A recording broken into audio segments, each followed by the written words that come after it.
Alright, ladies and gentlemen, so where the winds meet. This boss has caused me so much trouble on Legendary. For those who are godly at the game, I mean, more power to you. Pretty straightforward with this boss. I'm not going to waste too much of your time. It is a okay, difficult boss battle for the most part. It is some things that are really annoying about it, some things that are really not. So as you see in the background gameplay here, the boss matches your level. So if you are level 25, level 30, in my case I'm level 36, so the boss matched my level in order to fight her. And she has some attacks that are considered, in my opinion, cheesy. So one of the main things that you guys probably encounter when fighting her is getting her attack pattern down isn't too difficult. It is when she goes into her I'm gonna kill you mode, when she takes the scythe and she leaps into the air, jumps around the whole battlefield, and then declares her assault on you. This is where you get messed up. And here I'm gonna tell you to just dodge. Dodge like you're dodging a golden attack, and dodge for a second time, as she can do a follow-up move to that. Once you are able to successfully dodge that attack, dodge once, dodge again, get out of there, continue fighting her like regularly. Her disappearing act of going left and right and like really breaking your targeted focus is kind of annoying, but after you get it down a bit with there being you and an NPC there, it's not really too big of an ask when it comes to defeating this boss here. This is on legendary mode for those who are wondering. There's nothing less than legendary mode from the guys I'm going to bring you here for where the winds meet. Now, once you get this boss into the next phase, right? Because this is going to be the first phase of 3. I would say 3. So this is her soft form. The scythe that she can throw out there, it can hit you on the way back. I am using the Panacea fan. Don't know if I'm saying that right. So the Panacea fan for the healing. It's very, very powerful when it comes to the healing effect, and not so much powerful when it comes to dealing damage. Switch over to your sword, continue the assault. When she's in her down state, continue to stack up that damage using your square button, or what I'm going to call the 1, then utilize your 2, utilize your 3 to switch back to the fan so you can continue healing, so on and so forth. This boss here will catch you off guard with his attacks. His attacks flow like water, and every time he does an attack, he's going to do 2 follow-up attacks, if not 3, 4, or 5. He's going to outright kill you.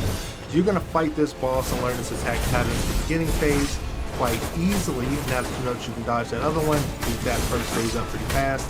But this one here, when he does the overhead slam into the ground to crack the mirror-like reflection of the water, you want to perfect dodge that. Every time you want to try to perfect dodge that, you don't want to parry it, as I've found myself somewhat missing the parry window. So missing the parry window for that overhead attack is just easier to perfect dodge than to just keep laying in on it, right? And eventually you will probably get hit with one of his on attacks. Go ahead and kill yourself. And the really assaultive attack, the one where he just really goes right out and starts attacking you, you can try to parry it, but I parry some of it, I eat some of it, I perfect dodge some of it. I do everything in my power just to try to stay alive, and that is what you're going to do. Again, with the Panacea fan, you see me healing all the time. You see I don't have the healing potions right there. I may have not switched over to them, but easy enough. Doing that overhead attack, just, you know, perfect dodge if you can. Keep your endurance low. Try not to run around the battlefield using up your stamina. This one right here is where people are going to get caught off guard. I may slow the video down in order to emphasize what I'm trying to talk about here, but all his attacks are teleport, delayed, and then you parry. So he teleports, delay, and then hits. Teleport, delay, and hits. And then sometimes he'll do a follow-up attack. So you got the combinations of both forms, but in this one, he changes the game completely because he ends up, or she ends up, doing a teleport delay. It really catches you off guard because it feels like they're moving so fast, but they're not really moving as fast as they're making it. Again, the overhead slam into the ground, you're going to want to parry that. Not parry, you're going to want to perfect dodge that. Get out the way. Golden attacks, just get out the way too. And then again, when you see him in the down state, switch back to user 3 and then go into your combos with your sword. You're using a Panacea fan. Use your fastest attacks, hard-hitting attacks when he's in that down state. Build up that damage on him before you do your finishing move. Before you do that, push the 2 buttons at the same time and knock him down.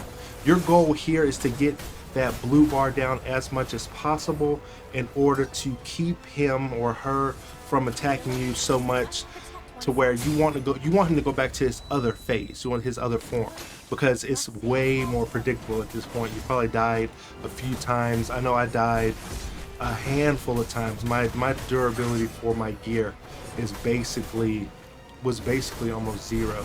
But if you guys do want to know how to repair your armor, if you don't already, I will go ahead and drop a video for that later, given how many people like this video for Where the Winds Meet on the Magnum Sun Plays channel. Now, when we get back into this second phase, again, it's going to be easy enough. We already did it before. We're going to keep putting pressure on him. We're going to keep hitting him. We're going to get that blue meter down. And we're going to continue the assault on this form. This form is very predictable, and it can do one-shotty type deals. But once you learn this one, it's the least lethal form of the two. Though the white form versus the colored form is, the white form is way more lethal, way more unpredictable, way more cheesy, if you want to say, right? It's not as easy to put a pin in where you're going to be at when you're fighting the white form. But once we get back to the end of the fight, like closer to where we're about to kill this entity, right? I've been calling it a him, a her, an entity, a ghost, a witch. It's for some people it may make them change their difficulty. I've seen some guys out there, people playing it on easy mode, and you really don't need a guide for easy mode. It tells you when to block. But again, for the golden form, you can see what he does to your health. What he actually does to your health is he keeps it from kind of regenning. He doesn't really take it away, but he doesn't really outright kill you. Sort of an overlaying bleed. So that's why you do not want to get hit by this, and you want to take in his attacks or her attacks. You want to take it in for the teleport, delay, hit, then you're going to parry. Try not to panic. I was getting closer to the end, I started panicking, started just spamming buttons. He's taking way less damage, and then you get him into this finishing state. I don't think I did enough damage, and then he got back up, and I was just like, oh my Lanta, this is this is it. But then the blue dome came around, and that's when I knew that I won the boss fight. He was going to switch back over to his other form. This time was up. So again, hopefully this helps you guys out with fighting this character. First phase is easy. This phase, learn its attack patterns, white form, delay, hit, parry, perfect dodge. So hopefully you guys did enjoy this video and learn something about fighting this boss. Like, share, and subscribe to the channel. There's going to be more of Where the Winds Meet on this channel of Magnum Sun Plays. So I'll see you in the next one.